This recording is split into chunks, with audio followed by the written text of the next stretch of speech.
नमस्कार दोस्तों, एक बार फिर से आप सभी का ICDS न्यूज़ में स्वागत है।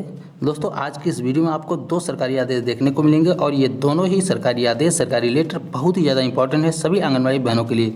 इसलिए पूरी वीडियो को ध्यान से देखिएगा, पूरा देखिएगा और साथ ही साथ वीडियो को लाइक कर दीजिए, अपनी जैसी सभी आंगनबाड़ी बहनों के साथ शेयर कर दीजिए और चैनल को अभी तक सब्सक्राइब नहीं किया है तो चैनल को भी सब्सक्राइब जरूर कर लीजिए। चलिए फटाफट दोनों लेटरों को बारी बारी से देख लेते हैं। जो पहला लेटर आपकी स्क्रीन पर दिख रहा होगा, यह मध्य प्रदेश की तरफ से लेटर है। मध्य प्रदेश राज्य के लिए, मध्य प्रदेश की आंगनबाड़ी बहनों के लिए बहुत ही ज़्यादा खास इंपॉर्टेंट लेटर है। इसलिए सभी जो मध्य प्रदेश की आंगनबाड़ी बहन है उसे जरूर देखिए, साथ ही साथ अन्य राज्यों की भी बहनें इसे देखिए और समझिए कि क्या है इस लेटर में और मध्य प्रदेश की बहनों के लिए क्या खास है। ऊपर देखिए लिखा गया है कि कार्यालय जिला कार्यक्रम अधिकारी महिला एवं बाल विकास शाहजहांपुर दिनांक 12/2/2021, यानी कि मध्य प्रदेश के शाहजहांपुर में यह लेटर जारी किया गया है 12/2/2021 को।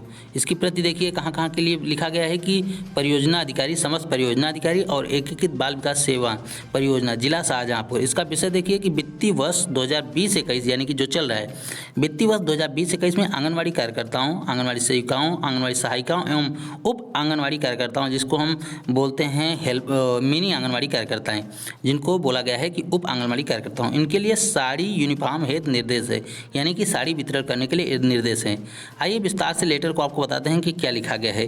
देखिए लिखा गया है कि इस विषय के अंतर्गत संदर्भ संकलित पत्रानुसार आंगनबाड़ी कार्यकर्ताओं, आंगनबाड़ी सहायिकाओं एवं उप आंगनबाड़ी कार्यकर्ताओं के साड़ी सैंपल, साथ ही साड़ी के रंग प्राप्त हुआ है, यानी कि साड़ी का सैंपल, साड़ी का रंग, कैसी साड़ी होगी और साड़ी का रंग वगैरह प्राप्त हुआ है। कृपया संबंधित आंगनबाड़ी कार्यकर्ताओं, आंगनबाड़ी सेविकाओं, सहायिकाओं एवं उप आंगनबाड़ी कार्यकर्ताओं से दो साड़ी क्रय करवाना सुनिश्चित करें। राशि संबंधित के बैंक खाते में जमा की जा चुकी है। साड़ी क्रय उपरांत राशि का उपयोगिता प्रमाण पत्र इसी कार्यालय को प्रस्तुत करना पड़ेगा, यानी कि दो साड़ी सभी आंगनबाड़ी कार्यकर्ताओं के लिए क्रय करना होगा, उनके लिए खरीदना होगा, उसको देना होगा।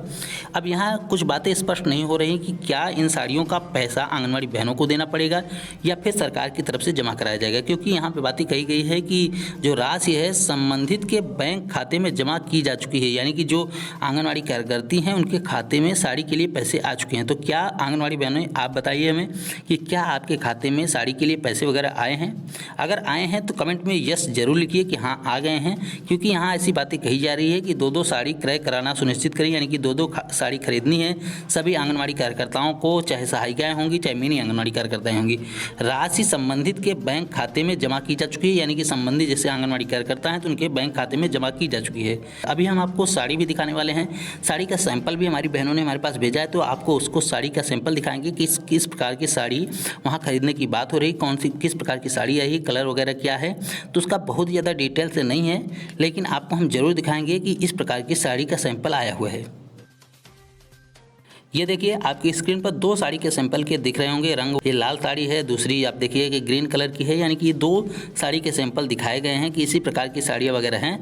तो किसी बहन ने शायद क्रय किया होगा या फिर जो भी होगा हमारे पास भेजा है कि इसी प्रकार की साड़ियाँ हैं, इसी प्रकार की साड़ी सैंपल वगैरह आए हुए हैं, इसी प्रकार की साड़ी सैंपल आंगनबाड़ी बहनों को, सहायिकाओं वगैरह को खरीदनी है। अब इनके पैसे क्या आपके खाते में आए हैं, एक बार जरूर कमेंट में हमें जरूर बताइएगा। अब आपकी स्क्रीन पर दूसरा भी सरकारी आदेश दिख रहा होगा। यह सरकारी आदेश बाल विकास सेवाएं बिहार सरकार के द्वारा लिखा गया ICDS निदेशालय बिहार। यह लेटर 15/2/2021 यानी कि 15 फरवरी 2021 को जारी किया गया है। इसके प्रेषक हैं, यानी किसने लेटर लिखा है तो अनुश्रवण जो पदाधिकारी होते हैं ICDS निदेशालय से, उन्होंने लिखा है। सेवा में यानी कि किसको लेटर लिखा गया है तो सभी जिला प्रोग्राम पदाधिकारी और सभी बाल विकास परियोजना पदाधिकारियों को यह लेटर लिखा गया है। फिर से देख लीजिए कि 15/2/2021 यानी कि 15 फरवरी 2021 को यह लेटर जारी किया गया है। अब इसका विषय देखिए कि आंगनबाड़ी केंद्रों पर फरवरी माह 2021 का पोषाहार प्राप्ति है टोकन प्रणाली के माध्यम से करने के संबंध में है। आइए विस्तार से आपको फिर से बताते हैं कि जो बिहार में है आंगनबाड़ी बहनों को टोकन प्रणाली के माध्यम से पोषाहार वितरण करने के निर्देश हैं। तो इसके बारे में कुछ महत्वपूर्ण बात है, क्योंकि इससे लेकर हमारे जो आंगनबाड़ी कार्यकर्ता हैं काफ़ी ज़्यादा परेशान भी हैं। तो आइए आपको दिखाते हैं कि क्या है इस लेटर में, कौन सी नई बात कह दी गई है OTP के माध्यम के लिए, OTP सिस्टम के लिए। तो देखिए लिखा गया है कि उपयुक्त विषय के संबंध में कहना है कि राज्य की सभी आंगनबाड़ी केंद्रों पर पोषाहार टोकन प्रणाली के माध्यम से वितरण किया जा रहा है। जो बातें सभी को पता है कि वितरण किया जा रहा है। निर्देशानुसार आंगनबाड़ी केंद्रों पर माह फरवरी यानी कि फरवरी महीने का 2021 का पोषाहार प्राप्ति है टोकन प्रणाली के माध्यम से दिनांक 15/2/2021 से लेकर 28/2/2021 तक पोषाहार वितरण किया जाना है। आपको फिर से ध्यान से देखिए कि कब से कब तक वितरण किया जाना है कि 15 फरवरी से लेकर 28 फरवरी यानी कि पूरी फरवरी वितरण किया जा रहा है 15 फरवरी से लेकर। अतः सभी महिला पर्यवेक्षिकाओं यानी कि सुपरवाइजर एवं सेविकाओं को निर्देशित किया जाता है या निर्देशित किया जाए कि टोकन प्रणाली के सत्यापन के माध्यम से ही 15/2/2021 से लेकर 28/2/2021 तक पोषाहार वितरण करना सुनिश्चित किया जाए। यानी कि OTP के माध्यम से ही आपको वितरण वगैरह करना है पोषाहार का। इस बार भी आपको पोषाहार का वितरण OTP के माध्यम से ही करना पड़ेगा। इसके लिए आदेश हैं कि 15 फरवरी से लेकर 28 फरवरी तक आपको ये टोकन के माध्यम से OTP के माध्यम से वितरण वगैरह करना है। लेकिन इसके पहले हमने आपको बताया था कि दिसंबर और जनवरी माह के लिए उन्होंने कुछ छूट वगैरह दी थी। हमने इसके बारे में कहा था कि यह पूर्णतः छूट नहीं है, क्योंकि उस समय कह दिया गया था कि बिना OTP के भी पोषाहार दे दिया जाए। लेकिन अब यहाँ फिर से बताई जा रही है, बातें कही जा रही हैं कि 15 से लेकर 28 तक OTP के माध्यम से ही वितरण किया जाए। तो यहाँ सोचने वाली बात यह है कि क्या जो OTP में खामियां आ रही थी, दिक्कतें आ रही थी, क्या वो समाप्त हो गई, या फिर से वही चीज़ें होंगी कि महीने के लास्ट में फिर से कहा जाएगा कि जिनके OTP का सत्यापन वगैरह नहीं हो पाया है फिर से उनको भी दे दी जाए। जैसे पिछले महीने और दिसंबर और जनवरी की बातें कही गई कि जिनका सत्यापन नहीं हो पाया, जिन लाभार्थियों का, उनको भी पोषाहार दिया जाए, 100% पोषाहार बांटे जाए। तो यहाँ पर फिर से क्योंकि दिक्कतें अभी भी समाप्त नहीं हुई हैं, जिसके लिए आंगनबाड़ी बहनें लगातार आंदोलन भी कर रही हैं, धरने भी दे रही हैं कि मांग कर रही हैं सरकार से, विभाग से कि OTP सिस्टम को समाप्त किया जाए या फिर इनकी जो कमियां हैं उसको दूर किया जाए, क्योंकि मोबाइल वगैरह की भी दिक्कतें हैं हमारी आंगनबाड़ी बहनों के साथ। तो क्या आंगनबाड़ी बहनों को अब ये दिक्कतें नहीं होंगी, क्योंकि फिर से ये लेटर जारी करके यही कहा जा रहा है कि फिर से OTP के माध्यम से ही पोषाहार का वितरण किया जाए।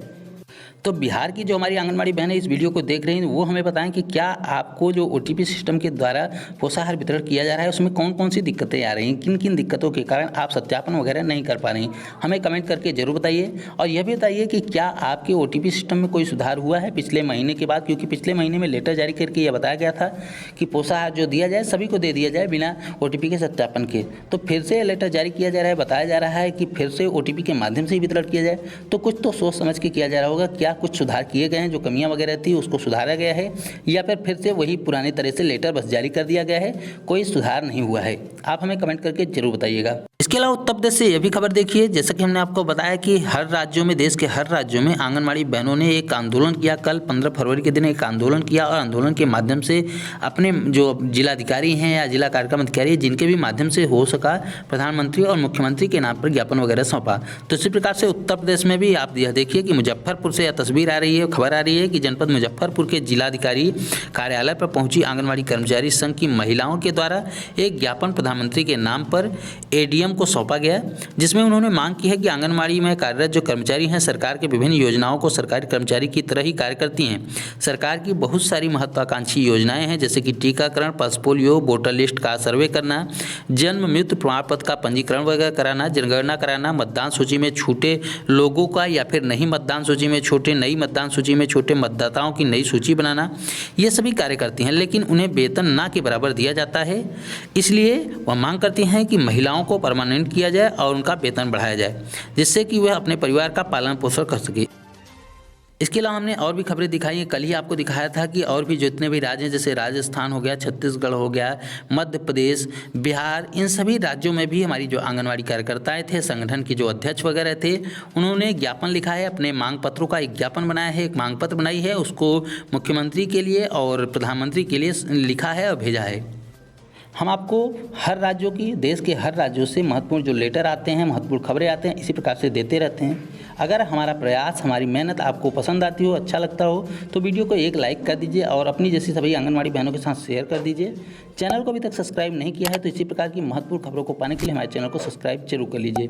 इस वीडियो में इतना ही, फिर मिलेंगे अपनी नई वीडियो में कुछ नई खबरों के साथ। तब तक के लिए नमस्कार, जय हिंद।